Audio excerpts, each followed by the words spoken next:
Welcome to A More Beautiful Life Collective. We know that in the hectic hurry of everyday life, it's easy to lose sight of what really matters. This is a moment to pause and realign your focus on the one who gives us peace and rest. We are focusing on discipleship, productivity, and homemaking as we live with eternity in mind. This is the place where you'll learn to create a life you love and cultivate your heart for God. Hello and welcome to A More Beautiful Life Collective podcast. I'm Casey Fletcher and this is Season 1, Episode 14. I hope you're enjoying your holiday weekend. We are gearing up for Thanksgiving and thinking about Christmas, and I'm just so excited. The holidays are definitely one of my favorite times of the year. There's so much rich tradition, both in cultural and church traditions, but also just in my family. Every year, it's like putting on my favorite cozy sweatshirt and nestling in my favorite place on the couch. Traditions can do that. One tradition that we used to do when I was growing up was reading Charles Dickens' Christmas Carol. We would pull out the book a few weeks before Christmas and read a few pages after dinner each night until we finished it. Another Christmas tradition when I was very young was to read "'Twas the Night Before Christmas" on Christmas Eve. We all have traditions, and around Christmas, many of those traditions seem to center around books. Whether it's reading a favorite book, the Christmas story, gifting each other a novel on Christmas Eve, as the Icelanders do for Jólabókaflóð, or creating a Christmas advent calendar out of favorite Christmas picture books. Christmas seems to go hand in hand with books. Last week, we talked all about the habit of reading. We talked about why so many people choose to be illiterate and why reading itself is something pretty profound and life-changing. We are giving up a lot when we choose not to read, whether that's the ability to think deeply about a topic or the ability to enter into that great conversation of ideas. If you haven't listened to the episode, I really encourage you to go back and listen to it because I think it's so important to understand the benefits of reading as we talk about what we're going to talk about today, which is how to create a lifestyle of reading. Because this lifestyle of reading, if you create this, you're automatically going to have the habit of reading built into your life. But a lot of times that also spills over into other areas of your life or into other people in your life. If you have a lifestyle of reading, you are going to have the habit of reading, but also your kids and other family members are, and you're also going to reap the benefits of that. One of the things we talked about in the last episode was how a habit of reading can basically create a lifelong learner in you because you're always pursuing new topics, new habits, new hobbies, better ways of living. And so knowing that you're creating that in yourself, you can also inspire other people if you have that habit of reading.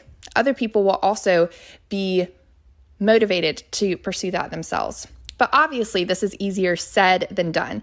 I think most of us, or all of us, have been told that reading a real book is something that we should do. However, actually making that habit is trickier.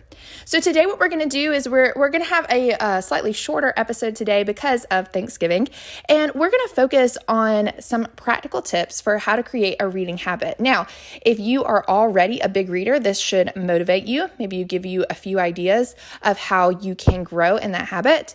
If you're kind of on the fence, this can kind of get you thinking about ways that maybe you could incorporate just a few of these things into your life. You can also take some of these tips and tricks and you can apply them to other habits in your life to create those habits. So, like I said, here are some tips to create a reading habit. The first is to set a goal.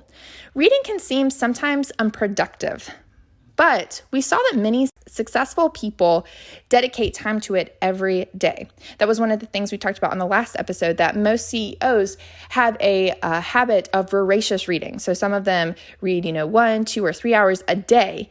And the rewards that you reap are plentiful, like we talked about in the last episode. It can be helpful to add some motivation by setting a goal for yourself of what you want to achieve in your reading life. So every January, I set a goal on my Goodreads account for how many books I want to read. So generally, I say about 52, so that's one book a week.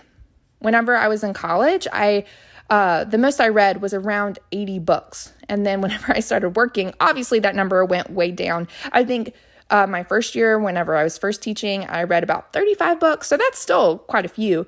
And the bulk of that reading was in the summertime. But since I started setting a goal for 52 books, I've read more and more, getting back closer to those numbers that I read whenever I was in college. So the first year, I remember it was like Christmas and I had read, I think 49 books, and I think I finished my 52nd book on New Year's Day. Then last year I passed that goal. I think I read like 55, maybe 56. And this year I am actually at 70 books, I think.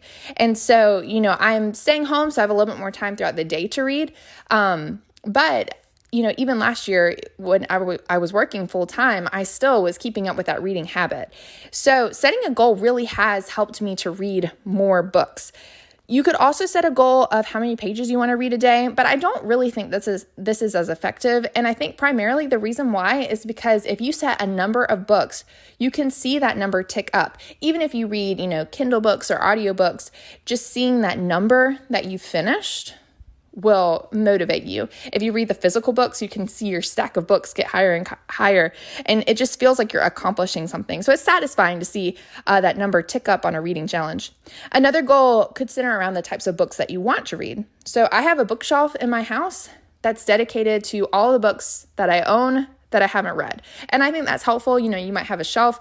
One, it helps you to have like a to be read stack, or a TBR, that's how it's abbreviated if you see it online. But you could also have just a shelf. Collecting those books can be good because sometimes I think we don't realize all the books that we have spread out throughout the house. So collecting them and setting them in one place can be helpful just to keep you kind of on track for what you want to read. And I also read a ton of books from the library. So I have, a set of books on hold, and that also can motivate me to try to finish it before the library hold is due and I have to get it back.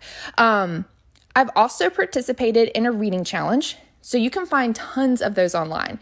There's ones from, reading a book for every letter of the alphabet. So you're reading at least 26 books. I've seen books that are all like the same color. I've seen books about a certain topic. One of my favorite is done by one of the ladies I listen to, that she has a great podcast called Finding Joy in Your Home podcast. It centers more on mothering and productivity and more like a natural lifestyle. And she has tons of recommendations for different types of books that you could read. And what she does is and I think this is great, you want to make sure that you're reading lots of nonfiction. So for me, I don't really have to motivate myself to read novels. So I really want to read more nonfiction, especially Christian nonfiction. So things that are helping me live a better life as far as being a Christian goes. And so she has a recommendation for each type of book. So she has a recommendation for parenting, marriage, like theological books. So maybe talking about a certain topic theologically. And so she has, and then a biography as well. And so she says each month you rotate the type of nonfiction book you want to read. So again, you're reading, 12 books, or if you're reading, a book every 2 months, maybe you're reading 6 books a year. But again, that just kind of helps you to have a wide range of reading. So it's not just books that you bought one day, on a whim, that's sitting on your shelf. Instead, you're also pursuing other books that are going to help you grow as a Christian. So I really like that. And I think that's good to have that wide array of reading. It could be, that you are in a different situation. So maybe you have a book that you add in there about your job, so that you want to, if you own a business, or, if you're a teacher or something like that, you're having a book at least every couple months that's helping you think more deeply about your business life. Reading productivity books always motivates me to be more productive and learn new things, reading books about habits. So all of that can be helpful. The second tip that I have is to make it easy. So I can't talk about having a vibrant reading habit without talking about how to create the habit of reading. Like all habits, you want to make sure that you pay attention to a few things that we talked about in episode 2 of the podcast. So first, you want to make the habit of reading as easy as possible. Part of this is making sure that you take the time to think through when you're going to add that routine to your life. So for me, if I know that I want to read more, then I need to make sure I think in the morning, okay, where am I going to add this into my day? Am I going to read a little bit, after I do my Bible reading? I'm sitting drinking my coffee. Do I want to read then? Do I want to read at night? So sometimes the best way is if you have gotten into a habit of turning on the TV or maybe scrolling on social media, after you put the kids to bed, instead of picking up the remote, you say, okay, I'm going to pick up a book. That can be a really great way of adding in that time of reading. If you have a long commute, you could download a few audiobooks to listen on your way. The library, I think every state has this. If you look up on your library's website, you can download Libby, and then you can get library books from Libby. Yes, there's holds sometimes, but again, I never have too little to read. So even if you have to wait for a book for a little bit, you're always going to have another book that you can listen to, or you can listen to podcasts. So because I love listening to podcasts, I use my, car time, or if I'm like cleaning or something like that, I listen to mostly podcasts. And so I don't really listen to audiobooks quite as much. And I also prefer to read physical books. So I don't really use, a Kindle, or the library also has like where you can download ebooks. So everybody, you need to figure out what works for you and then make it as easy as possible. So you want to make sure that, one, you enjoy the experience. So if you really don't like sitting down and reading a physical book, I think it's good for you to do that. But make sure then that you are incorporating other ways of including reading in your life, which means listen to an audiobook. Or maybe you don't like having the clutter of physical books in your house. Maybe that means that you get a book from the library so you can return it and you don't have to, spend money on that thing.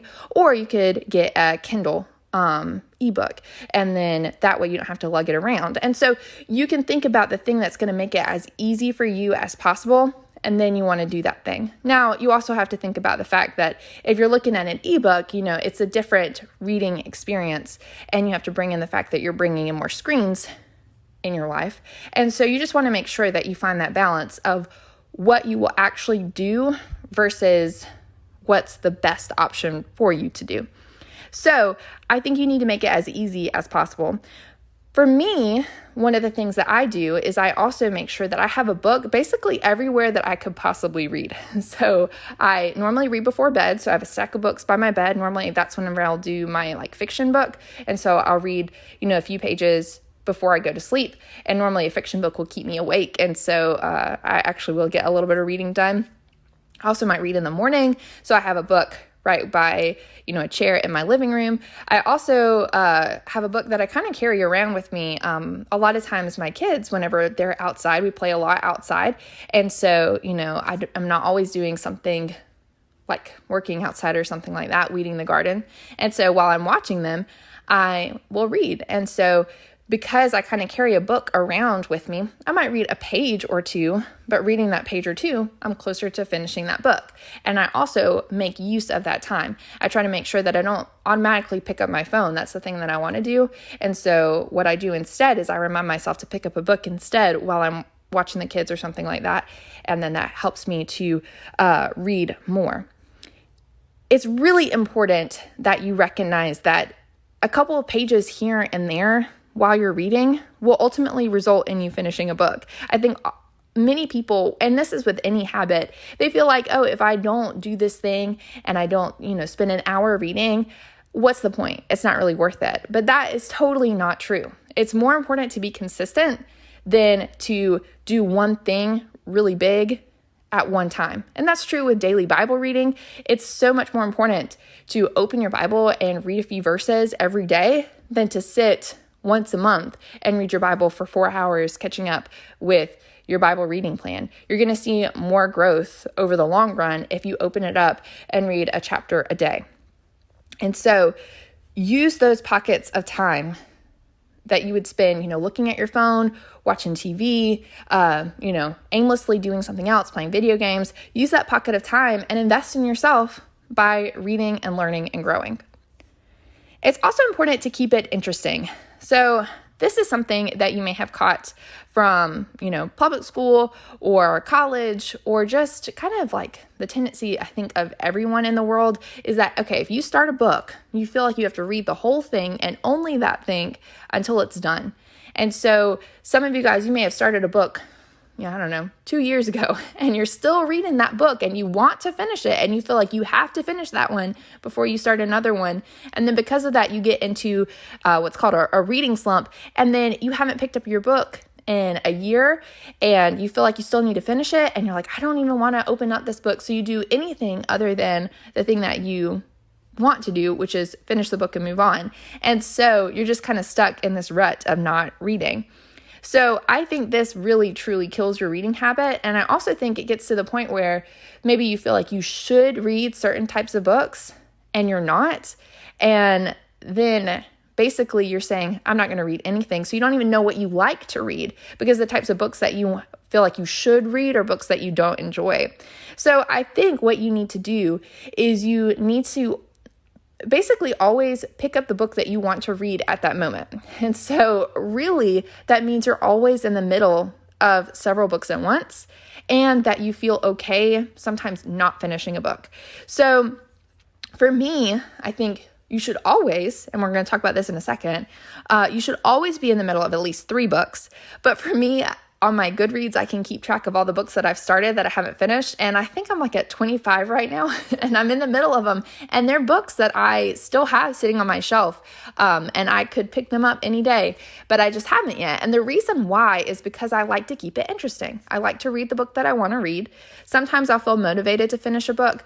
One good example is I read The Count of Monte Cristo, which is a great book. Everybody should read that book. But it's also like the unabridged version is 1,300 pages. I mean, it's long. And so what I did is I read that book over the course of, I think it was 2.5 years. And so basically I treated it like a novel. So a normal novel that if you pick up a book at like Barnes & Noble or something is about 200 to 300 pages. So I would read about 200 pages in the book, and then I would just leave it on my shelf. And then maybe 6 months later, I'd read another 200 pages. And I did that over the course of several years. And because of that, I finished The Count of Monte Cristo, but I also finished a whole bunch of other books. I didn't get stuck in a rut, because if I just read that one book, that probably would have been the only book that I finished that year, because it's so big and it is a little bit drier, a little bit more dense. The story is very good, but just the language is a little bit more elevated than some of the more common books that you read today. So I enjoy reading multiple books at the same time. With novels, that can be kind of tricky sometimes because you forget what happens. But I think with any nonfiction book, you really can be in the middle of several different ones, and you don't really forget what they're talking about, because, if you're reading a book about habits, like you hopefully remember what you've learned about habits.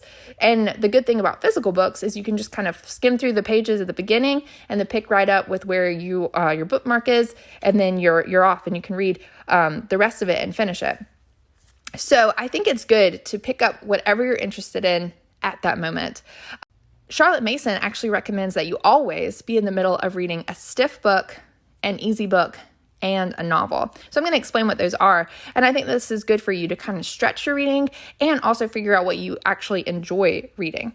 So a stiff book, and this is Charlotte Mason's term, but this is a book that's challenging to read and one that's challenging your thoughts. So this could be maybe a dense theological book, a classic, or maybe one of Charlotte Mason's volumes herself, which if you haven't read those, this is a homeschooling book that's popular in homeschooling circles, but she actually was a teacher back in the late 1800s, early 1900s, that has kind of created this philosophy that several people who are in the homeschooling world today follow, but she actually taught in I guess there is a public school, but it's the private school in England. But what she recommends is that reading a difficult book is going to stretch and strengthen both your reading abilities and also what you're thinking about. If you are reading just a stiff book, which sometimes we can feel like we kind of have to read these, really dense books, that can kind of be a recipe for getting you in a reading slump. But it's important to grow and read these things. It's kind of like The Count of Monte Cristo, which that one, again, it's a good story. So you could also kind of lump that in with like maybe a novel.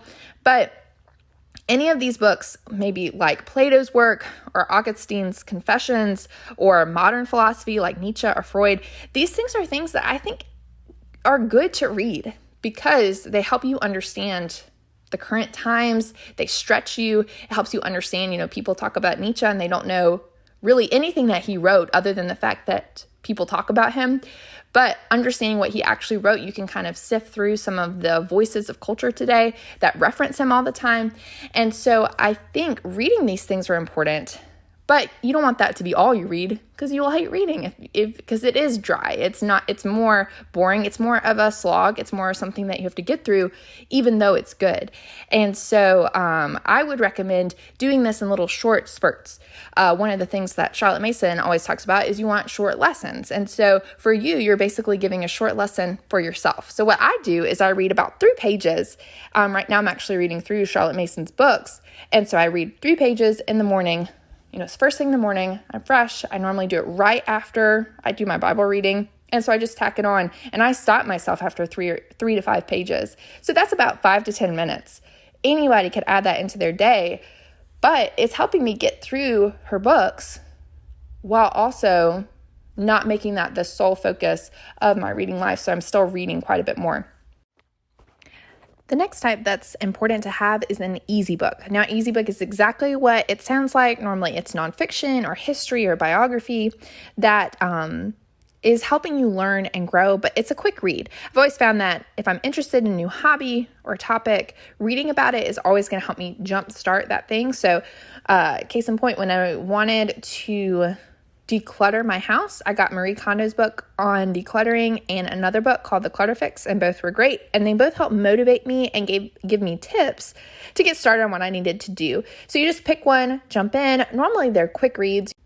These books will take you a few days to a week to finish, but they help you round out your knowledge about what you're learning, and they also keep you motivated. One highly recommended habit is to regularly read biographies of others, especially strong Christians. And sometimes reading their stories helps you to grow and kind of keeps you motivated for how to kind of pursue the Christian life in the kingdom always. So that is another great option for books that can keep you motivated and learning and growing, but also they'll help you to enjoy reading. Lastly, we have novels. And I would also include maybe some like nonfiction, like true crime or things like that. As a reader and an English major, a former reading teacher, novels hold a special place in my heart. And I think it's funny, some people think that novels aren't really, real reading. They feel like they're kind of a waste of time. And other people, they think that, if you said, hey, I'm a reader, probably the thing that people think that you're talking about is that you read a whole bunch of novels, fiction, fantasy novels. Really, if our goal in life is to learn and grow, novels can truly help us to do that. But you have to be discerning about what you read. Some novels are trashy entertainment that can be fun to read, but you just have to accept that that's what you're doing. You're being entertained. It's not necessarily something that you're learning and growing through that. I love YA fantasy, which that's like young adult fantasy, but I'm not really expanding my mind whenever I'm reading those things. Some novels truly can change your life because they put you into other people's shoes. They help you realize things about yourself and other people. They help you to understand culture better. A lot of classics help you to understand that, and even contemporary literary fiction can help you to grow. But others are just fun, and that's a good thing. A good thriller can pull you out of your reading slump. So for those of you who say that you hate reading and you think it's a waste of time, if I put the right novel in your hands, I bet that I could get you to love it. So I think novels are important because they help us to enjoy reading. They help us to learn about other people. But then also I think that you have to be aware of what you're reading. Again, you have to be discerning. I was listening to a podcast, and one of the things that they said was, you have dangerous books. Right now we are hearing a lot of talk, if you follow anything on the news about reading and education, you hear a lot of talk about banning books and what makes a dangerous book. What the person on the podcast was saying is really a dangerous book is something that you see evil and you look at that thing and you say, I want that evil. And that's a dangerous book. But honestly, that's a dangerous show. That's a dangerous song. So there's some things that you read that it depicts pretty terrible things. Maybe you would say, okay, you wouldn't want your kids to read it, but you could read it. I'll mention a book later on that I would include in this category. But those books, they don't make you love evil. They make you hate evil, even though they depict some things that are pretty terrible. And so that isn't a dangerous book, but instead it helps you to see what makes something evil, and it helps you say, we yearn for God to come back, and we also yearn to stop this injustice in the world. I think of some of like the true crime books that are kind of, or some of these, I've just been reading through some of the memoirs of popular people in culture, and they mention some of the things that they had to grow up and experience. And I wouldn't say that that says, hey, it doesn't make you want to live like these people. Instead, it gives you empathy for some of the people, famous people in the world. And it also helps you say, well, look, there's a better way. So I think it's important to use discernment while you're reading. If you are reading a book and it makes you want to pursue evil, or if you're watching a show and it makes you want to pursue evil, or if you're listening to a song and it makes you want to pursue evil, then that is something that's dangerous, and that's something that you need to have discernment to say, no, I don't want this in my life. But I think some novels, they don't make you want to do that. Instead, they show you what's good and true and beautiful, but they just do it through story. And most of the Bible is written as a story, or it uses these word pictures. And so I think it's important to learn through story. And to also, there's right now, it's popular. I think people are being reawakened to the fact that the Bible can be read as literature. But, some of these people, they're like, but other literature I think is stupid. Like, you want to make sure that if you think that the Bible can be read as literature, it's important that you understand how to read literature to begin with. And so to do that, you actually have to read literature. You have to read books and stories that help you to understand the world more deeply. So all of this is to say, if you find that there's a book that you can't get through, especially an easy book or a novel that just didn't turn out to be what you were expecting, or you think it's bad or it's dangerous, you don't feel like you have to finish it. Life's too short to read bad books, whether they're bad because they're morally bad or bad just because they're written poorly. But also, you want to make sure that whenever you have that moment to read and you're like, I just don't really want to read this book, or you find you're getting distracted, you want to stare at your phone instead, pick up another book. And that will help you get through that reading slump. Now, my next tip is to talk about what you read. I think the best way to go through the process of setting goals for reading and reading is in community. You can join a book club. You could gather up some friends and create your own book club to discuss the books that you're reading. You could read through a book with your spouse. You could talk over a book with your children, or you could even start a blog or write online about what you're learning and reading. Once you have read something that really interests you and you think is worthwhile, pass on that reading recommendation to someone else. So let's say you read a book on parenting that's helped you to be more committed to your kids and a better parent overall. Wouldn't it be great if everyone that you knew was able to go through that change and they became a better parent? By creating a group culture that pursues this reading and learning, whether it's listening to an audiobook, recommending a podcast, recommending a book and passing it around, a group culture that values those things, learning and growing, and pointing others in the right direction, that's lifting your whole community up. That's strengthening everyone. And so we want to be a people that pursues that, not a people that mocks other people for wanting to learn and grow. So now what? You need to find your next great read.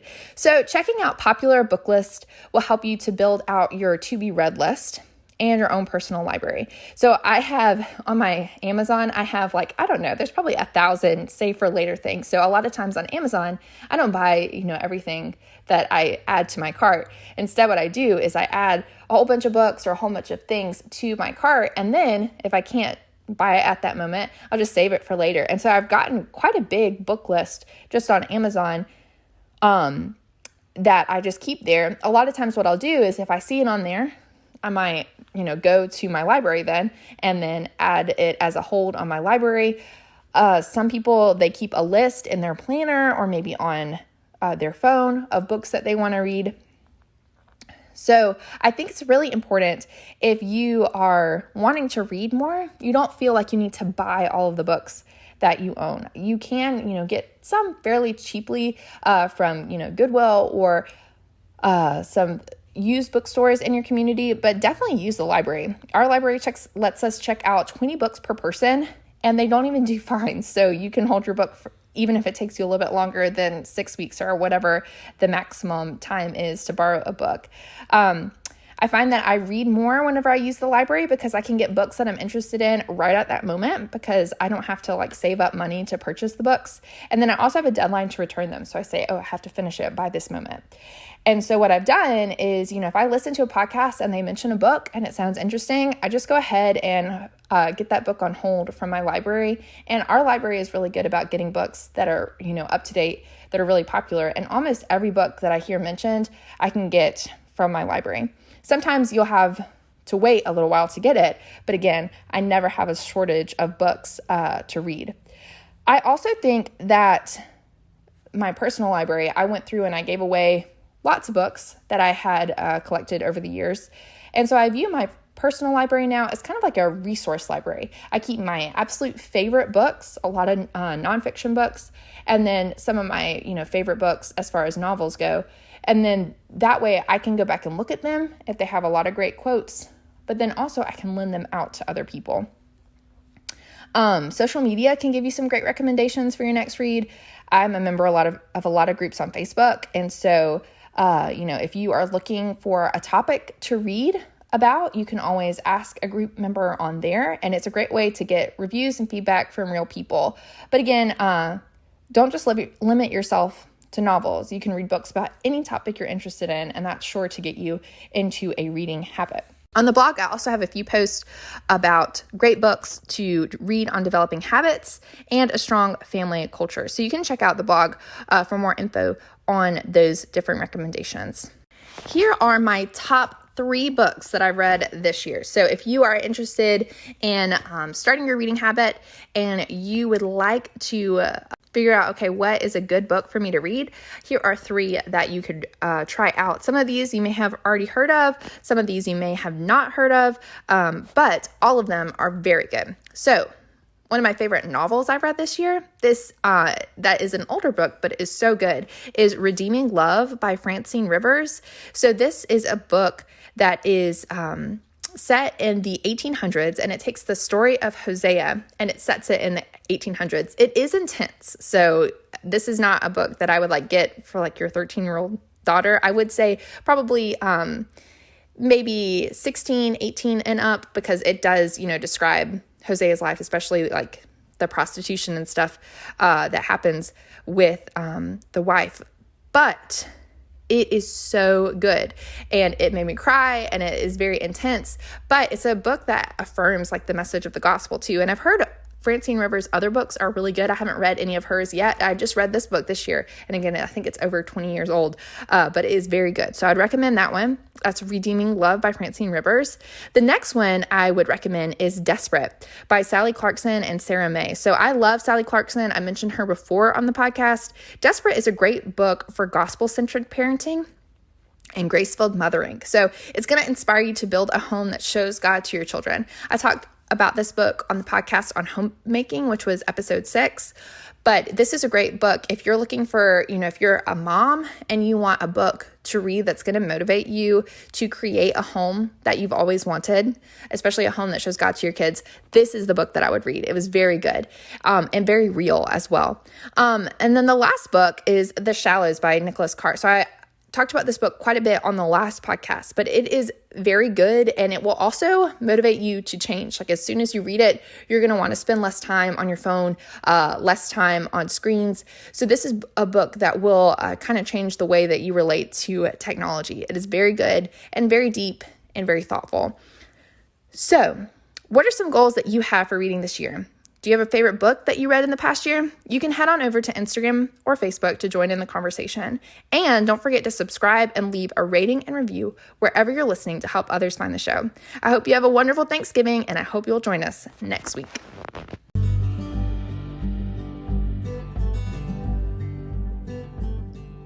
Thanks so much for joining me at a More Beautiful Life Collective podcast. I hope you go and create a life you love and cultivate your heart for God. I'm Casey Fletcher, and I hope you join me next week.